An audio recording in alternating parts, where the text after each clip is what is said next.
Boa tarde a todos. Que Jesus nos abençoe, que Jesus nos ampare, que Jesus esteja conosco em mais esta oportunidade daqui estarmos. Ao José Manuel, a todos os companheiros que estão aqui, o nosso preito de gratidão, ao casal feliz que procura sempre com muito amor gravar as palestras e depois disponibilizar no YouTube, também fica a nossa gratidão. Nesta tarde iluminada, nós recorremos ao Evangelho segundo o Espiritismo para efetuarmos as reflexões da tarde de hoje. Todos nós carregamos conosco dificuldades em compreender Jesus pelo simbolismo que ele falava há mais de 2000 anos atrás, ou mesmo pelo solo do nosso conhecimento, do nosso entendimento e do nosso sentimento ainda não está propício à fecundação da sua mensagem de amor, de paz e de luz. Conhecer Jesus não é viver Jesus. Conhecer Jesus, todos nós conhecemos. Uma parte da humanidade o conhece, mas isto não isentou o homem de estar em guerras, em conflitos e em dificuldades a níveis pessoais e coletivo. E uma destas parábolas que nós poderíamos eleger para as reflexões é a parábola da figueira seca, que a grande maioria dos companheiros que aqui estão já conhecem. Está inserido no capítulo 19, A Fé Transporta Montanhas. E esta passagem está narrada em Marcos, capítulo 11, versículo 12, e de 20 a 23. Quando ele nos fala: quando saíram de Betânia, ele teve fome. É importante nós compreendermos e não ficarmos presos apenas e tão somente às palavras. Quando nós lemos numa leitura superficial, o que nos dá a entender? Ele teve fome, apenas a fome física. Tomou um pequeno almoço, passou a fome. Almoçou, passou a fome. Jantou, passou a fome. Mas não é desta fome que o Evangelho nos narra. Aqui Jesus fala de uma fome que é a saudade de estarmos com quem amamos, a carência de um abraço, a carência de uma troca de afetos, a carência de podermos olhar para o outro e não vermos o outro apenas e tão somente o relacionamento que nós temos, seja em termos conjugais, em termos familiares, em termos de amigos ou em termos profissionais. Rico não é aquele que possui mais dinheiro, porque às vezes ele tem milhões no banco, mas não tem paz em viver. Rico é aquele que tem pessoas do teu lado que o ama não pelo que tem, mas pelo que é. Não pelo que possui no bolso, mas pelo patrimônio que tem em teu coração. E quando Jesus fala que teve fome, foi a fome de sentimentos, a fome de estar com uma outra pessoa, trocando experiências na vida. Quantos de nós já não sentiu esta mesma fome que o Evangelho fala? Quem de nós não sente nos dias atuais esta fome? Quantas vezes chegamos em nosso lar, tem de tudo. Temos a nossa cama, temos roupas no guarda-roupa, temos o nosso telemóvel, a nossa televisão, temos tudo o que precisamos para dizer que temos o mínimo para a nossa felicidade, e nós olhamos para os lados e sentimos um vazio existencial. Chegamos ao centro espírita, tomamos contato com esta imortalidade da alma, os nossos corações se enchem uma vez mais, porém passa os dias e volta aquela melancolia. volta aquela tristeza, volta aquele pensamento de qual é o papel que nós somos convidados a desempenhar.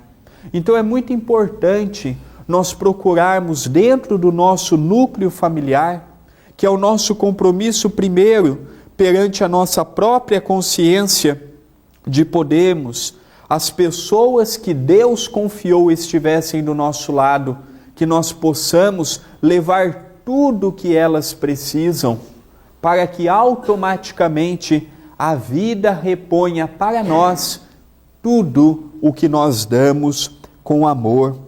Continua a passagem, e vendo ao longe uma figueira, para ela encaminhou-se, a ver se acharia alguma coisa. Tendo-se, porém, aproximado, só achou folha, visto não ser tempo de figos. Uma figueira, ela passa automaticamente e necessariamente por 3 estágios, sem qualquer modificação, o estágio natural. O primeiro é quando ela se encontra despida das folhas e dos frutos. Como nós notamos, por exemplo, as árvores no inverno, ela está apenas os seus galhos. Vem a primavera, enche com a sua beleza, nos dá uma visão extraordinária dela florida com as suas folhas multicores, até que vem o momento do fruto. Quando Jesus passou por aquela estrada e viu ao longe do caminho a figueira, ele teve fome e logo pensou em pegar o seu fruto. Mas chegando perto, viram que ela estava muito bonita, muito arranjada, com as suas folhas verdes, lindas, mas não tinha o fruto. Isto mostra muitas vezes o que nós representamos na nossa vida. Nós todos somos sinônimos da figueira, mas se nós vamos ser uma figueira produtiva ou não, depende do nosso esforço, depende dos passos que cada um de nós está dando. Aqui tem companheiros de toda a idade, mais jovens e menos jovens. Aos mais jovens, nunca é cedo para tentar começar a modificação. Para aquele que já atingiu uma certa idade, nunca é tarde para mudar e quebrar paradigmas. Tudo vai do empenho que nós temos perante a nossa própria consciência, perante o nosso próprio eu. Quantas pessoas nós estamos precisando de algo e ao chegarmos perto dele ou dela, nada se produz de bom. Nem palavras, nem pensamentos, nem atitudes. E curiosamente, muitas pessoas que vêm até o nosso encontro, nós produzimos da mesma maneira. Se nós não estivermos com o nosso coração aberto, eu não digo coração aberto para vermos no próximo o que gostaríamos de ver, mas vermos no próximo o que de facto o próximo é. Nós somos diferentes, nós pensamos diferentes, nós agimos diferentes. E o bonito da vida é nós procurarmos ser quem devemos ser, cobrando de nós o que podemos doar e respeitar o tempo e o limite do outro. E quando Jesus foi procurar o fruto abençoado naquela figueira, foi em busca dos figos, nada encontrou. Achou uma figueira muito bonita, é mais ou menos o que nós demonstramos. A humanidade demonstra o verniz do conhecimento. A humanidade demonstra o verniz de tudo que nós podemos aprender intelectualmente falando. Mas quando o assunto é sentimentos, a equação não é tão simples. Tudo que envolve o ensinamento humano, um livro pode nos dar. Quando nós falamos de amor, de paz, de tolerância, de humildade, isso não tem em lugar algum explicando. Porque a maneira que eu vou atingir estes graus de espiritualidade, às vezes o que serve para mim, para muitos companheiros podem não servir. E o que serve para muitos de vós, para mim, pode não ter uma finalidade grande. cada um de nós tem que buscar o seu próprio eu, o nosso interior, e ver o que é necessário, o que julgamos ser prudente para termos uma vida de paz. Quem de nós não quer paz? Quem de nós não quer ser amado?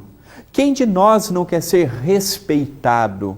Mas para que a vida me dê tudo isto que eu sempre sonhei e o que eu sonho, é necessário que eu interaja e que eu faça a primeira parte.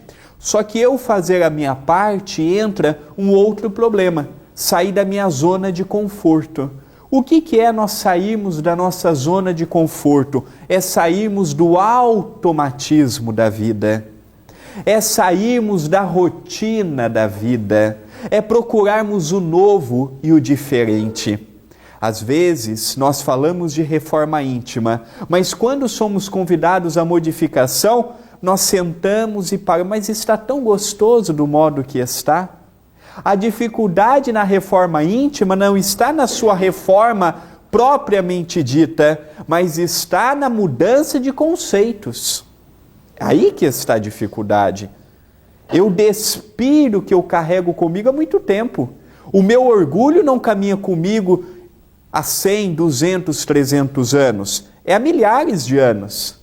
A minha vaidade, a minha prepotência, o meu egoísmo e o meu egocentrismo.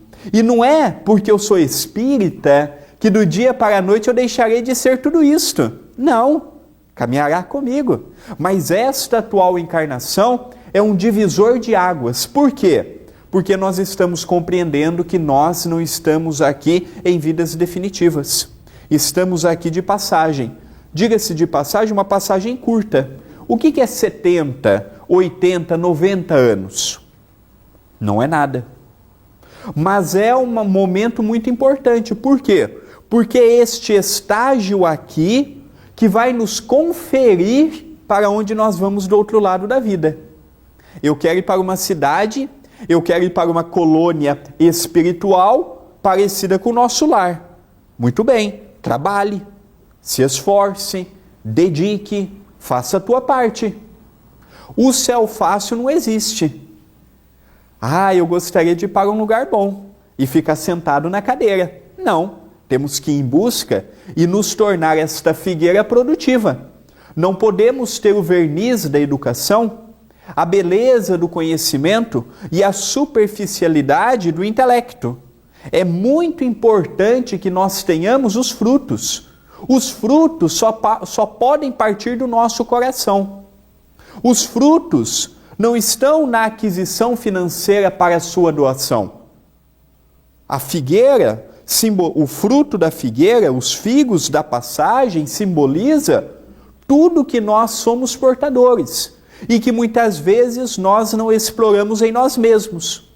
Há pouco foi lida uma mensagem que eu não sei se os companheiros prestaram a devida atenção, mas que fala categoricamente que nós trazemos em nosso coração tudo o que precisamos para nos libertar de nós mesmos.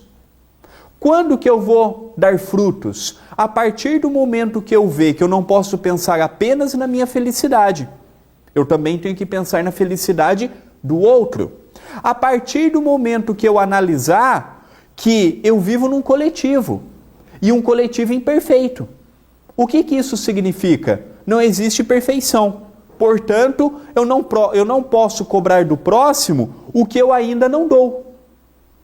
O que é os frutos? É o sorriso. Nós temos mais motivos para sorrir ou para chorar? Por que sorrimos pouco e choramos muito? Por que agradecemos pouco e reclamamos muito? Nós temos mais motivos para sorrir. Por que estamos sempre com a cara fechada? Isso não é sinônimo de seriedade, porque uma pessoa bem-humorada, uma pessoa feliz e sorridente, é uma pessoa séria também. Por que nós estamos com um semblante sempre pessimista? Como você vai? Vou indo. Vai indo para onde? Só de você viver, só de você poder acordar, só de você poder ver, só de você poder andar, só de você poder falar, você quer bênçãos maiores do que esta? Só de poder viver num país igual Portugal, ou quem estiver nos acompanhando do Brasil, países maravilhosos, apesar de todas as desigualdades e problemas que nós temos, comparado com muitos países mundo afora, é uma bênção. Se quiser, eu dou mais uma lista de 30 minutos de motivos para nós agradecermos. Para nós vermos que não adianta nós continuarmos com aquela perspectiva do negativismo que a Terra nos coloca. Eu só serei feliz a partir do momento que eu sorrir para a vida. Como é agradável estar com uma criança. A criança faz-nos sorrir. Às vezes eu estou com um adulto, é aquela conversa sempre chata, sempre de política, sempre de futebol, sempre de telenovela. Conversa que não leva ninguém a lugar nenhum. É problema no governo, é problema social, é desemprego, é crise. Parece que a nossa vida é uma eterna crise. Parece que a nossa vida é um eterno problema. E não é. Não é. É o modo que eu lido com ela. Enquanto eu estou passando por uma crise, tem pessoas passando por crises bem piores do que a minha, de cabeça erguida, otimistas, felizes. O modo que eu encaro a tal da crise. Porque há uma crise muito pior do que a financeira. É a crise dos sentimentos. É a crise das emoções. É a crise do certo para com o errado. E a inversão de valores que nós estamos vendo na atualidade. Então, quando Jesus chegou perto daquela figueira, em busca do fruto, em busca de uma palavra amiga, em busca de um abraço fraterno, em busca de um conselho amigo, em busca de uma palavra prudente, quem de nós não tem isso para dar? Recentemente, um amigo espiritual me perguntou assim: André, você já matou alguém nesta vida? Eu disse assim, não.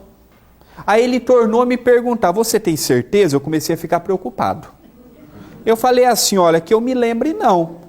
Ele falou assim, mas André, o que para você é matar? Ué, pegar uma arma de fogo ou uma arma branca e atirar contra a vida alheia? Ele falou, isso é uma forma de matar. Mas existem outras formas de matar que nós não percebemos. Matar os sonhos de uma pessoa. Matar os ideais de uma pessoa, matar as vontades de uma pessoa. Eu nunca tirei a vida de ninguém, mas quantos sonhos eu já não tirei? Também é matar. No quadro divino, entra no mesmo catálogo. É o modo que nós lidamos. Quantas são as vezes que vêm as pessoas até nós em busca de uma palavra amiga, quando querem ir em busca de um sonho novo? E geralmente somos pessimistas. Olha, estou pensando em trocar de carro. Não faça isso, a gente está passando por uma crise. Olha, você vai começar a pagar, mas vai conseguir terminar de pagar? Se ela vai conseguir pagar ou não, é problema dela. Se ela está com vontade, vamos apoiar. Troque, não é nós que vamos pagar. Mas às vezes nós, por vontade de ter o que a pessoa não tem, jogamos um balde de água fria. Ou aqui no Porto é diferente do restante de Portugal? É diferente do Brasil? Não é. Como é que nós lidamos com as nossas emoções? É muito importante. Então, certa feita, neste paralelo com o amigo espiritual, eu passei a ver a vida com outros olhos. E eu passei a analisar que uma palavra mal colocada pode agravar uma depressão. Uma palavra mal colocada pode agravar um processo obsessivo. Uma palavra mal colocada pode haver uma separação ainda maior entre um casal, entre pais e filhos, filhos e pais. Pode dividir uma família. E quem que é a responsabilidade? Pode dividir um centro espírita. E quem que é a responsabilidade? Nossa. Não adianta eu falar, é o obsessor. O obsessor não toma nossa boca para falar por nós. Salvo um processo de possessão. Que daí já é uma simbiose que você não sabe se é o encarnado ou é o desencarnado, mas é diferente do nosso caso. O obsessor só atua na nossa vida se nós permitirmos. Não vamos tacar a responsabilidade para o outro. Jesus mesmo é muito prudente. Vigiai e orai para não cairdes em tentação. Vigia os teus pensamentos. vigia tuas falas, vigia as tuas companhias espirituais, para não cometeres equívocos e não ter do que se arrepender no amanhã. É os frutos. Continua a parábola. Então Jesus disse à figueira: que ninguém coma de ti fruto algum. O que seus discípulos ouviram. No dia seguinte, ao passarem pela figueira, regressando pela mesma estrada, viram que secara até a raiz. Pedro, lembrando-se do que dissera Jesus, disse: Mestre, olha como secou a figueira que tu amaldiçoaste. Jesus, tomando a palavra, lhe disse: tende fé em Deus. Antes de eu ter fé em Deus, eu tenho que ter fé em mim. Antes de eu amar o próximo, eu tenho que amar a mim em primeiro lugar. Nós nos amamos? Nós temos fé no nosso potencial? Se eu não tiver fé em mim, como é que eu vou poder ter fé no outro? E que dirá ter fé em Deus? Já paramos para analisar como é que é a nossa conversa com Deus? Tirando satisfação, perguntando e questionando o porquê do nosso sofrimento. O que o Espiritismo nos ensina? Que a nossa vida caminha conforme os passos que nós damos. Se eu sou feliz ou não, a culpa é de quem? Minha. Das minhas escolhas. Deus tem alguma coisa a ver com isso? Deus nos deu a vida. Deus nos deu a oportunidade e nos deu o livre-arbítrio. Caminhamos conforme o que julgamos melhor. Então, termos fé em nós, para depois termos fé em Deus. Aquele que nos deu a vida, aquele que nos deu a oportunidade, aquele que nos conferiu a dádiva de hoje, aqui estarmos, habitando esta terra tão imperfeita, porém tão abençoada, já que é a nossa moradia. Continua a narrativa. Digo-vos em verdade, que aquele que disser a esta montanha, tira-te daí e lança-te ao mar, mas sem hesitar no seu coração, crente ao contrário, firmemente, de que tudo que houver dito acontecerá, verá que, com efeito, acontece. Já foi dito no início da palestra que eu tive a oportunidade de nascer num berço espírita. Então o espiritismo para mim é muito natural. Eu desde pequeno, na casa de meus pais, eram médiuns, oradores, escritores, pensadores espíritas. Então o meio espírita para mim é tudo muito natural. E eu tive a oportunidade, desde pequeno, de frequentar a evangelização infantil. E é uma temática que as professoras sempre pegam para nos ensinar, dizendo que quando tivermos fé, nós removeremos as montanhas. Só que quando nós somos crianças, naquela altura eu não compreendi o que compreendo hoje, não que eu compreenda muito mais na atualidade, mas naquela época compreendia muito menos. E, em determinado momento, eu via determinados montes na minha frente e eu com meu dedinho apontava e queria que ele mudasse de lugar. E eu confesso que nunca mudou, nem monte pequeno, nem monte mais ou menos, nem monte grande, não mudava. Fui certa feita para o litoral, fiz um montezinho de areia, apontei com o dedinho, saia daqui, vai para colar, nem saiu do lugar. Cheguei para a professora e disse para ela: professora, tu me enganou. Desse jeito, 7 anos de idade. Ah é, André, o que eu falei? Tu me disse que quando eu tivesse fé e falasse esta montanha, saia daqui, vai acolá, ela iria. E eu fiz isso com montanha grande, com montanha pequena, com montanha disso, com montanha daquilo, e não saiu do lugar. Pois é, André, é as montanhas das nossas imperfeições, não são as montanhas físicas. O dia que nós tivermos fé no nosso potencial, o dia que nós acreditarmos no nosso eu, nós vamos fazer coisas que não imaginamos. Coisas para o bem. Coisas para o bem. Em auxílio nosso, como para com todos que nós estamos do nosso lado. No passado, nós éramos a simbologia da figueira seca. Tínhamos beleza, tínhamos isto, tínhamos aquilo. Mas e o fruto que é bom? Não havíamos. Hoje não. Hoje nós somos convidados a dar frutos. Mesmo que um fruto pequeno, um fruto comprometido, um fruto sem grandes expressões, mas um fruto bonito, no ontem nasceu de um fruto menor. E nós somos convidados a florescer através deste fruto menor. Capacidade todos nós temos. Não vamos deixar com que pensamentos de menos-valia fale mais alto em nós. Nós podemos. A questão é, nós queremos? Nós queremos encontrar na vida estes tesouros espirituais que não estão a olhos nus daquele que vê a vida apenas e tão somente do ponto material? Uma vez, certa feita, uma pessoa me perguntou: André, na tua visão, qual lado é mais importante? O material ou o espiritual? Eu disse, ambos têm que caminhar um aliado ao outro.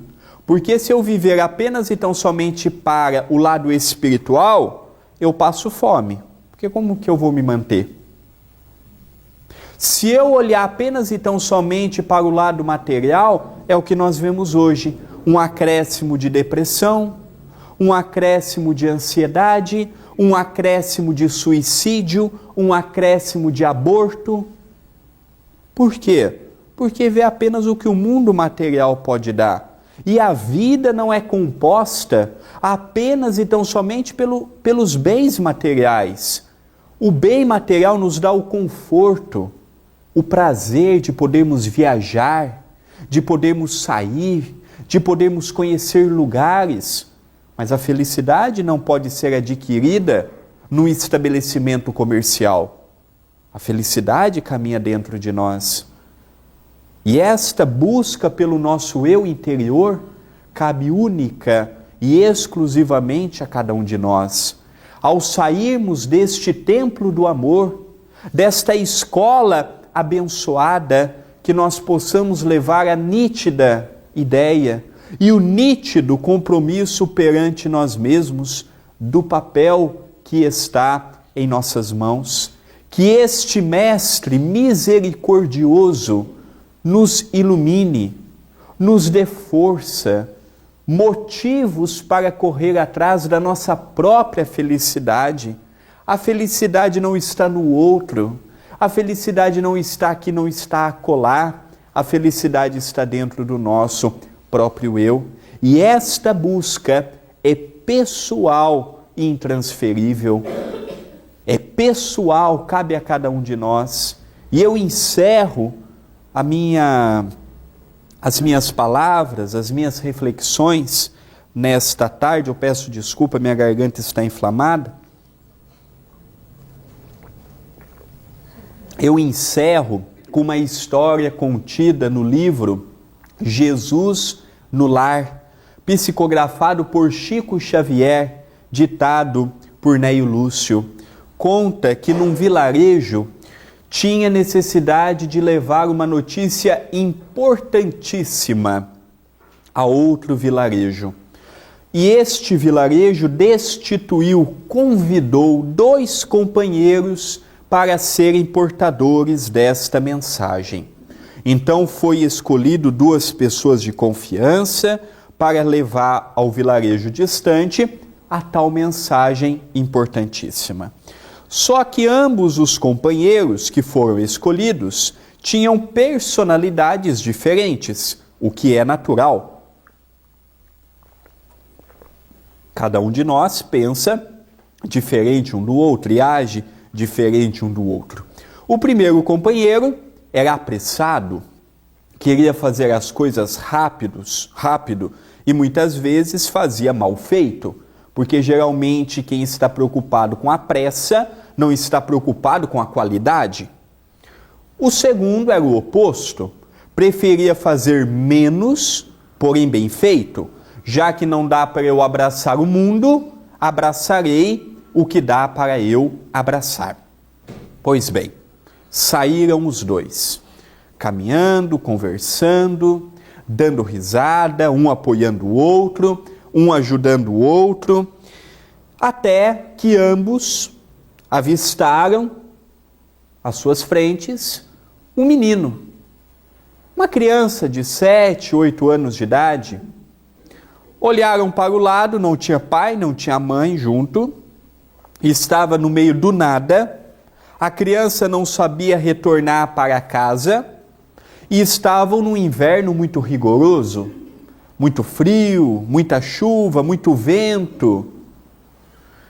E aquela criança não passaria de 2 dias ali ao relento, sozinha, abandonada, sem ninguém para cuidar e para proteger. O segundo companheiro, prudente, o atencioso, teve a ideia de levar a criança junto. O primeiro, afobado, aqui tem essa expressão? Pois bem, não queria perder tempo, não via a hora de chegar, dar mensagem para retornar, não aceitou, não quis. O segundo companheiro prudente disse assim: então vamos fazer o seguinte, vai na frente, que eu vou carregar esta criança ao colo comigo e vou mais devagar e nós nos encontramos no nosso destino. E assim foi. O primeiro companheiro não se fez de rogado, saiu e foi embora. O que estava com a criança aconchegou a criança ao seu peito e caminhou os dois. Chegou a noite, ele providenciou um local para que eles pudessem passar a noite. Então ele procurou o agasalho de um local em que ventasse menos, chovesse menos, para que ele e a criança não sentisse aquele frio daquele inverno rigoroso. Amanheceu com o sol muito bonito, porém muito frio, continuando um ao peito do outro, continuaram a jornada. Andaram alguns quilômetros e avistaram o primeiro companheiro, o companheiro imprudente, caído ao chão, e pensaram que ele estava machucado. Ao chegarem perto, notaram que estava morto, que havia desencarnado. Moral da história: sozinhos nós não saímos do lugar. O que manteve o companheiro vivo foi a troca de calor que ele teve com aquela criança. Um aqueceu o outro, um manteve vivo o outro. É o que acontece na nossa vida. Quando nós somos agasalhados pela troca de sentimentos, pela troca de experiências, a nossa vida se torna mais prazerosa, a nossa vida se torna mais feliz. Mas para isto, eu tenho que agasalhar o meu semelhante e permitir que ele me agasalhe. O primeiro andava sozinho, tinha pressa. O que adiantou ganhar algumas horas em comparação com o outro?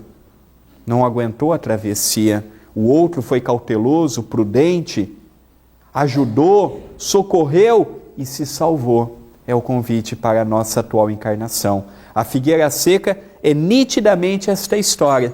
O primeiro candidato é a feição da figueira seca. Pensava apenas em si, pensava apenas nas suas necessidades, colocava ele em primeiro lugar. E quando sobrava tempo, olhava para o outro. Por isso era infeliz. O outro não. O outro olhava para si também, mas via que do seu lado tinha pessoas que precisavam da sua atenção, do seu carinho e do seu amor. Que Jesus nos ajude a sermos este segundo companheiro ou candidato. Que Ele esteja conosco hoje e todo sempre. Muita paz em nossos corações.